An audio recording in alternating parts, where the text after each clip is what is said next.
భాంగడ్ కోట భారతదేశంలోనే అతి భయానకమైన ప్రదేశం. శాపగ్రస్తమైన కోట. ఆ కోట రోజంతా మనుషులతో నిండి ఉన్న ఓ అందమైన కోట, కానీ సాయంత్రం 6 దాటిందంటే అక్కడ పక్షులు కూడా వాలవు. దాని వెనుక ఉన్న కథ ఏంటి అంటే, అప్పట్లో సింధియనాథ్ అనే పెద్ద మంత్రగాడు ఉండేవాడు. ఆ సమయంలో భాంగడ్ రాజు కుమార్తె రత్నవల్లి అందంలో మంచి పేరు పొందింది. ఆ మంత్రగాడు ఆమెపై మోహపడి ఆమెను ప్రేమించాలని ప్రయత్నించాడు. ఒకరోజు ఆమె కోసం వాసనతో నూనె పంపించాడు, కాని ఆమె నూనె నేలకేసి కొట్టింది. ఆ నూనె రాళ్లపై పడటంతో రాళ్లు కదలడం మొదలయ్యాయి. అవి తిరిగి ఆ మంత్రగాడిని కొట్టి చంపేశాయి.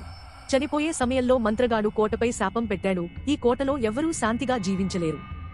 ఇది శాశ్వతంగా శాపగ్రస్తమవుతుంది. భాంగడ్ కోట నేటికీ పర్యాటకుల కోసం తెరిచి ఉంటుంది, కాని సాయంత్రం 6 తర్వాత ప్రవేశం నిషేధం. అక్కడ కొన్ని విషయాలు ఇప్పటికీ శాస్త్రవేత్తలకు అర్థం కావడం లేదు. గోడల మధ్యంచి నడుస్తున్న ధ్వనులు వినిపించడం, మూసివేసిన గదులలో దీపాలు వెలుగుతుండటం, మహిళల అరుపులు, వెక్కిళ్లు, అక్కడ కూర్చునే పక్షులు సాయంత్రం తర్వాత కనిపించకపోవడం. మీ సపోర్ట్ మాకు ఎంతో ముఖ్యం. కంటెంట్ నచ్చితే మా ఛానల్ను సబ్స్క్రైబ్ చేయండి.